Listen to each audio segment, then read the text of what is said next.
আমি আজ আপনাদের শ্রেষ্ঠ শিশু সাহিত্যিক লীলা মজুমদার তাঁর সম্পর্কে কিছু কথা পাঠ করে শোনাবো। আশা করি আপনাদের সকলেরই ভীষণ প্রিয় তিনি এবং আপনাদের সকলেরই ভীষণ ভালো লাগবে। তাহলে শুরু করি আমার আজকের পাঠ।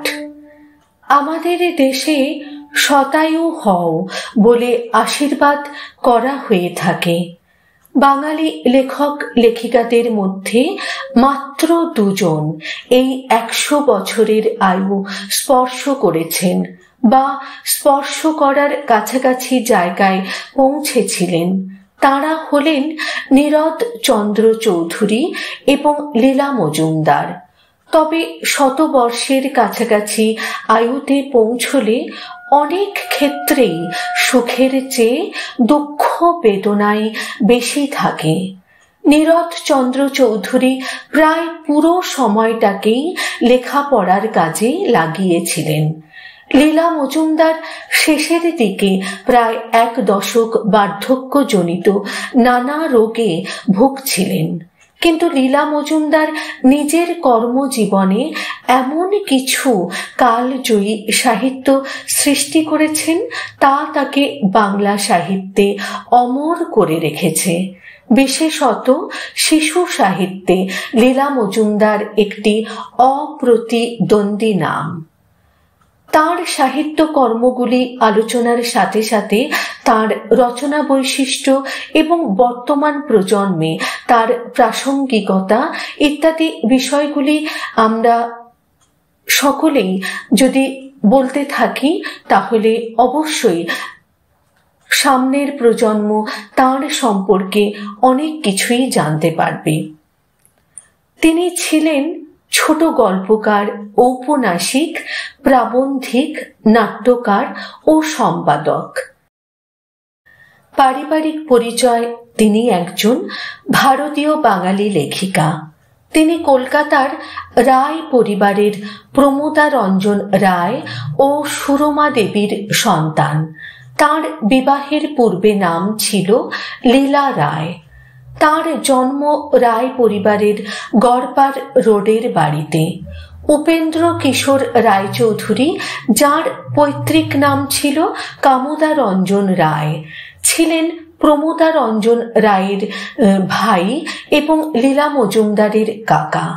সেই সূত্রে লীলা হলেন সুকুমার রায়ের খুড়তুতো বোন এবং সত্যজিৎ রায়ের পিসি। তিনি বলেছিলেন যে 7টা রঙের খেলা নিয়ে বিশ্ব ব্রহ্মাণ্ডের 1000 রঙের মেলা বসে, তেমনি মনের জগতেও 9টা রস দিয়ে দুনিয়ার সাহিত্য ভাণ্ডার ভরা হয়েছে।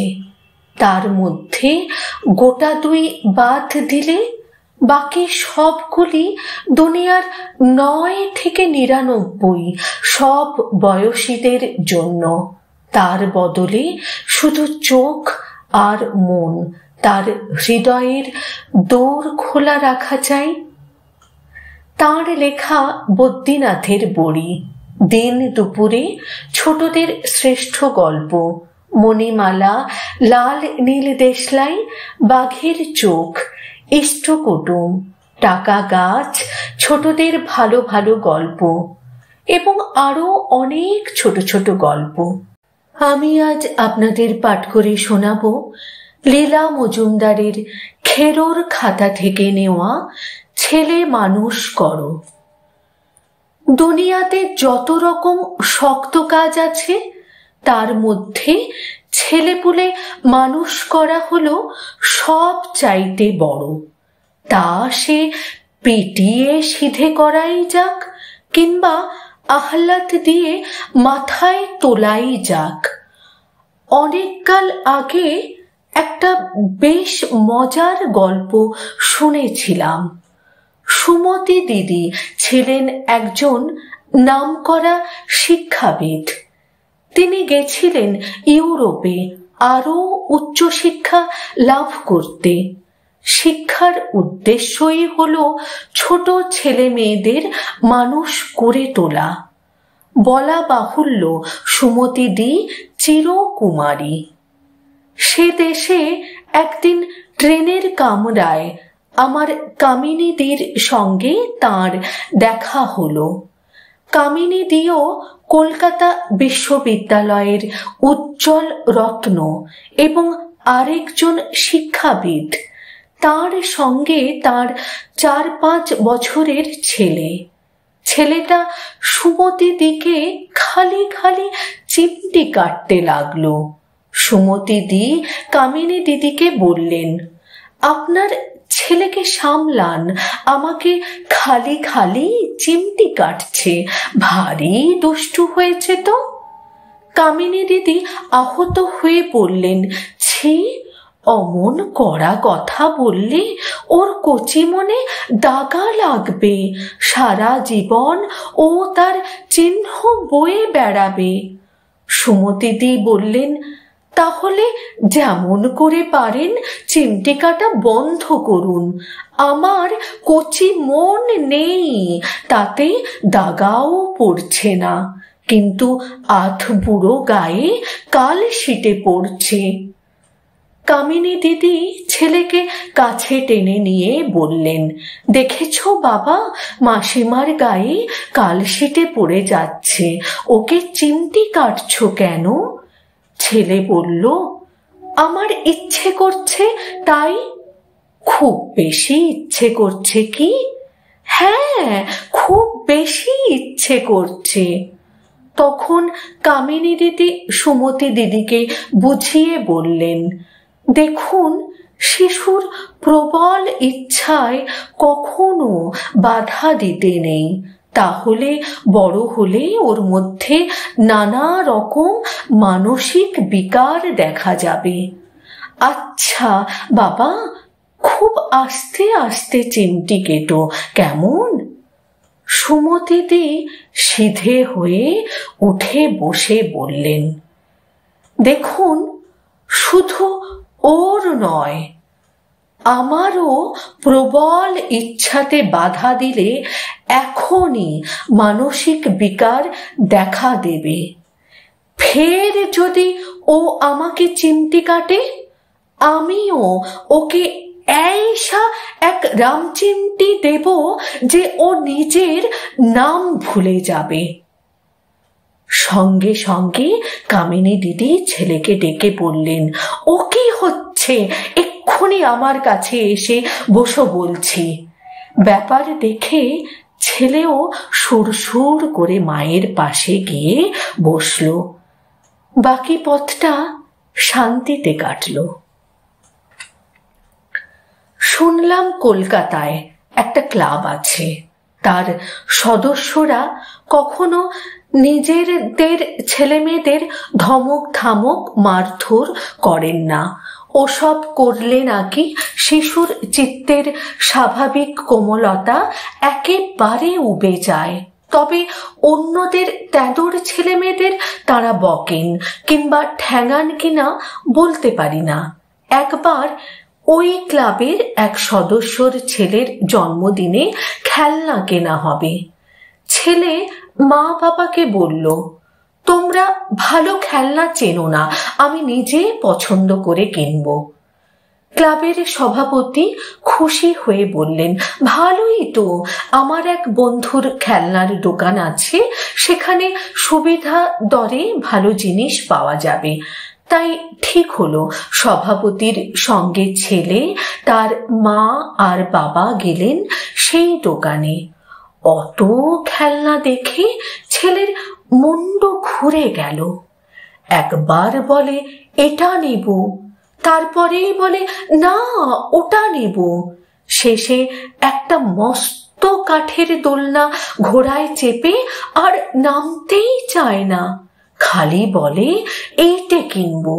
এদিকে ঘোড়ার দাম প্রায় 200 টাকা, ছেলের মা বাবার সাধ্যের বাইরে। তাকে ভোলাবার বহু চেষ্টা হলো, এটা দেখানো হলো, সেটা দেখানো হলো, ঘোড়ার নিন্দে করা হলো, কিন্তু ভবি ভুলবার নয়, ওই ঘোড়া ছাড়া সে কিচ্ছু নেবে না। শেষটা চেঁচামেচি, কান্নাকাটি।